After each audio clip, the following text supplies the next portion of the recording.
इन सी programming series के लिए। और प्रीवियस वीडियो नंबर 48 में हमने यहाँ पे स्टार्ट किया था टॉपिक 2 डायमेंशनल एरे या सिंपली मैट्रिक्स को। तो यहाँ पे हम देखने वाले हैं कि एक मैट्रिक्स के अंदर उसके हर एक एलिमेंट का हम सम किस तरीके से कैलकुलेट करते हैं, यानी कि हर एक डेटा को हम यहाँ पे एडअप करेंगे, उसके हर एक रो और कॉलम को, और साथ ही में हर एक इंडिविजुअल रो एंड कॉलम का भी हम यहाँ पे सम अप करेंगे। तो कुछ इस तरीके का यहाँ पे हमने अपना प्रोग्राम क्रिएट करना है। यानी कि अगर मैं यहाँ पे मानूँ मेरे पास एक 3x3 के एक मैट्रिक्स है, तो सिंपली इस मैट्रिक्स के अंदर यानी कि इसमें 3 तो यहाँ पे रो है, यानी कि 3 यहाँ पे रो को रिप्रेजेंट कर रहा है और 3 यहाँ पे कॉलम्स हैं। तो सिंपल टोटल यहाँ पे जो एलिमेंट होंगे वो होंगे 9 एलिमेंट 3 इंटू 3। तो टोटल कुछ इस तरीके से इसको हम रिप्रेजेंट कर सकते हैं। यानी कि सबसे पहले आपकी 3 तो यहाँ पे रोज होंगी, रो 1 रो 2 एंड रो 3। तो बाय डिफ़ॉल्ट आपकी इंडेक्सिंग जो है वो 0 से स्टार्ट होती है। तो रो 0 रो 1 एंड रो 2, एंड हर एक रो के अंदर आपके 3 कॉलम होंगे, यानी कि कुछ इस तरीके से। तो ये होगा कॉलम 0, या इसको आप जनरली कॉलम 1 बोल सकते हैं, कॉलम 1 एंड कॉलम 2 अगर हम इंडेक्स नंबर के बेसिस पे देखें तो टोटल यहाँ पे 9 हमारे एलिमेंट हैं। तो एक तो हर एक इसके अंदर जो डेटा है इसका हम यहाँ पे सम अप करेंगे, यानी कि इन सभी को हम एड अप करेंगे, और साथ ही में जो इंडिविजुअल रोज एंड कॉलम्स हैं, यानी कि कॉलम 0 या सिंपली जो पहला हमारा कॉलम होगा इसका जो भी इन तीनों एलिमेंट्स का यहाँ पे सम होगा वो हम देखेंगे। ऐसे ही आपका column 2 and column 3, and same हम यहाँ पे रोज के साथ भी करेंगे, यानी कि रोज इंडिविजुअल रो का भी हम यहाँ पे सम अप करने वाले हैं। तो इसका जो कोड है वो काफ़ी सिंपल था, क्योंकि इंडेक्सिंग हमको ऑलरेडी यहाँ पे पता है, हमने प्रीवियस वीडियो में इसको डिस्कस किया। तो इस तरीके से आपका जो पहला एलिमेंट होगा वो होगा 0 0 पे, यानी कि 0 यहाँ पे रो है एंड 0 यहाँ पे कॉलम है। एंड ऐसी जो दूसरा एलिमेंट होगा ये होगा 0 1 पे, यानी कि पहला है 0 0 पे, देन आपका 0 1, एंड थर्ड आपका होगा 0 2, यानी कि रो तो यहाँ पे कांस्टेंट है हमारी पहली रो, यानी कि 0th रो, एंड उसमें जो कॉलम है वो पहले 0 then 1 then 2, and again same आपका रिपीट होगा। अब आपका यहाँ पे 1 जो है ये फिक्स हो जाएगा, एंड अगेन आपका हम यहाँ पे दोबारे जो हमारा कॉलम है उसको हम चलाएंगे, यानी कि अब 1 जो है वो रो है एंड जो कॉलम है वो अगेन 0 1 एंड 2 यहाँ पे होगा, एंड थर्ड टाइम हमारा यहाँ पे जो रो है वो अगेन हम फिक्स कर देंगे 2 पे, एंड जो हमारे कॉलम है वो होंगे 0 1 एंड 2।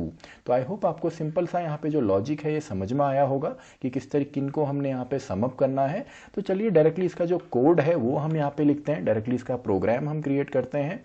तो इसके लिए हमारा जो एडिटर है वो मैं ओपन कर लेता हूँ। तो स्टार्ट करते हैं। सबसे पहले हमने इसमें इंक्लूड करना होता है हमारी header file, standard input output header file को, जिसकी मदद से हम printf एंड scanf का यूज़ करते हैं। देन आपका यहाँ पे आ जाएगा इंट मेन फंक्शन, जो कि स्टार्टिंग पॉइंट होता है किसी भी सी प्रोग्राम का। एंड देन हम यहाँ पे एरे को डिक्लेयर करेंगे। अब देखिए एरे को आप चाहें तो यूज़र से भी पूछ सकते हैं, या आप चाहें तो डायरेक्टली भी डिक्लेयर कर सकते हैं। तो मैं यहाँ पे ए नाम रख देता हूँ एरे का, और हमारी जो एरे होगी ये 3x3 की होगी।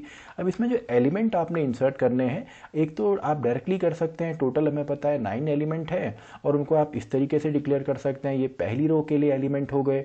इसी तरीके से कॉमा 4 5 6, तो आप एलिमेंट कुछ भी यहाँ पे ले सकते हैं, कोई भी आप नंबर ले सकते हैं, 7 8 एंड 9। तो एक तरीका तो ये हमने समझा था, ये हमने प्रीवियस वीडियो में भी समझा। और दूसरा तरीका ऐसा है, अगर आप इसको इस तरीके से करना चाहें तो आप इसको ऐसे भी कर सकते हैं। यानी कि एक तरीका तो सिंपल सा है जिसमें हम सभी एक साथ यहाँ पे देते हैं, और दूसरा मेथड कुछ इस तरीके का हमारा है जिसमें हम कुछ इस तरीके से लिखेंगे, यानी कि इंडिविजुअल रो 1 2 3 ये हमारी पहली रो हमने बनाई, देन हमारा 4 5 6 या कोई भी डेटा आप ले सकते हैं, एंड देन आपका 7 8 एंड 9। तो ये भी आपका एक मेथड है, आप इस तरीके से करें। इसमें आप लोग को एक्स्ट्रा यहाँ पे कर्ली ब्रेसेस यूज़ करने पड़ेंगे, और अगर आप ऐसे डायरेक्टली देना चाहें तो आप डायरेक्टली भी दे सकते हैं। और यहाँ पे एक और आपके पास ऑप्शन है, यानी कि अगर आप यहाँ पे ये जो साइज़ है इसको अगर आप नहीं देना चाहते हैं तो कोई प्रॉब्लम नहीं है, लेकिन जो कॉलम का साइज़ है ये देना हमको मैंडेटरी होता है, इसको हमको कंपलसरी देना ही होता है, वरना आपकी एरर यहाँ पे आएगी। तो फिलहाल हमने एरे यहाँ पे ले ली। तो एरे आई होप आपको पता हो किस तरीके से डिक्लेयर करते हैं, ये हमने ऑलरेडी प्रीवियस वीडियो में इसको हमने समझा है। देन तो बाकी जो हमको वेरिएबल्स की यहाँ पे रिक्वायरमेंट होगी वो भी हम यहाँ पे ले लेते हैं। तो सबसे पहले नेस्टिंग ऑफ लूप हमको यहाँ पे यूज़ होगा, यानी कि 2 लूप की ज़रूरत है, तो 2 तो मैं यहाँ पे लूप के लिए वेरिएबल ले लेता हूँ। और एक मैं यहाँ पे ले लेता हूँ सम, क्योंकि हर एक इंडिविजुअल एलिमेंट का जब हम यहाँ पे सम करेंगे यानी कि जो टोटल यहाँ पे सम होगा इन हर एक एलिमेंट का, चलिए इसमें हम देख लेते हैं जितने भी एलिमेंट हैं इन सभी का अगर हमने सम अप करना है तो इसके लिए एक वेरिएबल, इसके अलावा कॉलम्स के सम के लिए यानी कि ये जो कॉलम्स हैं इनके सम के लिए एक वेरिएबल, और एक वेरिएबल हमको यहाँ पे यूज़ करना है रोज के लिए। तो टोटल 3 हमारे यहाँ पे वेरिएबल होंगे और तीनों में ही हमने सम अप करना है, तो तीनों को ही हम इनिशियलाइज करेंगे 0 पे। तो ये तो हमारा मेन, इसमें हम सम करेंगे। सम रो, इसको मैं रो के लिए ले लेता हूँ, इसको भी मैंने इनिशियलाइज किया 0 पे। सम कॉलम और इसको भी मैं कर देता हूँ 0। तो देखिए वेरिएबल्स तो हमको इतने ही चाहिए टोटल, एक ऑटोमेटिक, एक हमको एरे यहाँ पे चाहिए, 2 हमको यहाँ पे लूप्स के लिए चाहिए और 3 वेरिएबल चाहिए, एक ओवरऑल और 2 रोज एंड कॉलम के लिए। तो अब हम यहाँ पे स्टार्ट करते हैं। सबसे पहले फॉर लूप, तो फॉर i इक्वल्स टू 0, आप चाहें तो इसको रीड यूज़र से भी करवा सकते हैं। i इज़ लेस देन 3 यानी कि 0, 1 एंड 2 ये चलने वाला है।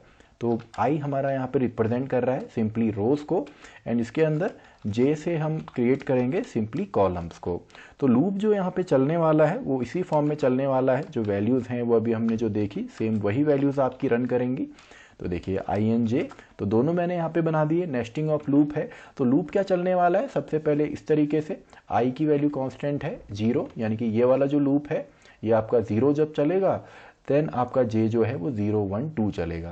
देन अगेन i की वैल्यू जब 1 होगी तो j की वैल्यू 0, 1, 2 अगेन होने वाली है, एंड ऐसी जब i की वैल्यू 2 होगी तो ये 3 टाइम्स और चलेगा। यानी कि सबसे पहले i की वैल्यू 0, 0, 0, देन 1, 1, 1, देन 2, 2, 2, और हमारा जो इंटरनल लूप है यानी कि जो कॉलम है वो तो सेम है 0, 1 एंड 2। तो सिंपल सा है। आई होप आपको इतना यहाँ पे समझ में आया होगा। तो सबसे पहले सम निकालना है, तो सम इक्वल्स टू सम, यानी कि जो सम नाम के वेरिएबल के अंदर डेटा है वो भी रहे, प्लस जो ए आई की वैल्यू है वो यहाँ पे जुड़ती चली जाए। तो ए आई जे में जो वैल्यू है यानी कि सबसे पहले 0, 0, देन 0, 1, देन 0, 2, तो इससे क्या होगा, पहली रो का आ जाएगा। देन अगेन लूप चलेगा, आई की वैल्यू यहाँ पे 0 के बदले नेक्स्ट टाइम हो जाएगी सिंपली 1। तो जब 1 यहाँ पे वैल्यू होगी तो अगेन j की वैल्यू 0, 1, 2, तो नेक्स्ट रो का भी सम इसके अंदर आएगा, देन थर्ड रो का भी सम जो है वो इसके अंदर आ जाएगा। तो ये तो हमारा आ गया ओवरऑल सम। तो अब हम यहाँ पे देखते हैं सिंपल इसी के अंदर कि अब हम यहाँ पे जो रो हैं उनका कैसे निकालेंगे। तो सम रो इक्वल्स टू सम रो, तो ये तो सेम है, एंड यहाँ पे मैं कर देता हूँ ए आई जे। तो देखिए अभी के लिए तो ये ठीक है, यानी कि फर्स्ट टाइम जब ये लूप चलेगा देन इसमें हम थोड़ा सा चेंजेज करेंगे। तो अभी देखिए स्टार्टिंग में आई जे की वैल्यू यहाँ पे जो होने वाली है वो यहाँ पे होने वाली है सबसे पहले 0, 0, तो 0, 0 यहाँ पे आ जाएगा, देन 0, 1 ये भी ऐड होगा, देन 0, 2 भी ऐड होगा। तो फिलहाल के लिए इतना हम यहाँ पे मान लेते हैं। एंड ऐसे ही अगर मेरे को कॉलम यहाँ पे करना हो तो कॉलम के लिए भी मुझे यहाँ पे कुछ नहीं करना, आपको सिंपली यहाँ पे जो वैल्यूज़ हैं उनको चेंज करना है, यानी कि j यहाँ पे कर देंगे और i यहाँ पे कर देंगे। तो इससे सिंपली हमारा क्या होगा, सबसे पहले जो अब देखिए हमने इनको जब हमने इंटरचेंज इसको किया, वैल्यू हमने चेंज यहाँ पे कर दी, तो अब जो यहाँ पे j की वैल्यू पहले चेंज हो रही थी अब वो आपकी चेंज हो जाएगी। यानी कि सबसे पहले जो यहाँ पे हमारी वैल्यू अब यहाँ पे बनने वाली है वो कुछ इस तरीके से बनेगी, क्योंकि रो का तो आपको समझ में आ गया होगा 0, 0, 0, 1, 0, 2। अब जब हमने चेंज किया तो अब इसकी जगह हमारा ये उल्टा चेंज हो गया, यानी कि अब ये सबसे पहले 0, 0 होगा, देन 1, 0 होगा, देन 2, 0 होगा। तो इससे पहला जो कॉलम है उसका हमको सम यहाँ पे मिल जाएगा। तो इसको आप यहाँ पे देख सकते हैं, सबसे पहले वैल्यू होने वाली है 0, 0, देन आपकी जो वैल्यू यहाँ पे हो जाएगी वो आप यहाँ पे देख सकते हैं, ये हो जाएगी आपकी 1, 0, एंड फाइनल जो वैल्यू हमारी होने वाली है इसके अंदर आपका सेम है, वो होने वाली है 2, 0, क्योंकि हमने इसको वैल्यू को चेंज कर दिया। तो जो j की वैल्यू थी, जो कॉलम था वो रो हो गया, जो रो था वो कॉलम हो गया। एंड इसके बाद देखिए इतना तो हम करेंगे, और इसको अगर हम यहाँ पे प्रिंट करें तो इसमें एरर आएगी, क्योंकि ये ओवरऑल टोटल ही यहाँ पे जोड़ने वाला है। क्योंकि जब आपका फर्स्ट यहाँ पे रो को आप प्रिंट कर देते हैं या कॉलम को प्रिंट कर देते हैं, तो चलिए प्रिंट भी इनको हम यहाँ पे कर ही देते हैं। तो मैंने कहा सम ऑफ %d रो, तो यहाँ पे हम फर्स्ट सेकेंड करेंगे is %d, and then /nb में यहाँ पे कर देता हूँ। तो सबसे पहले सम ऑफ फर्स्ट रो मुझे यहाँ पे करना है, तो i+1, क्योंकि i की वैल्यू 0 है तो 0+1 यानी कि 1 यहाँ पे आएगा। तो वो किस में आने वाला है, SR, यानी कि जो सम ऑफ रो है। एंड ऐसे ही अगर मैं printf के अंदर नेक्स्ट यहाँ पे लिखूँ, यानी कि sum of %d column is %d and यहाँ पे चलिए /n ताकि थोड़ा सा ये क्लियर यहाँ पे दिखे। एंड इसमें भी सेम है, i+1 ही हम यहाँ पे करेंगे क्योंकि रो और कॉलम नंबर तो सेम है 0 1 2 3 एंड सम ऑफ कॉलम।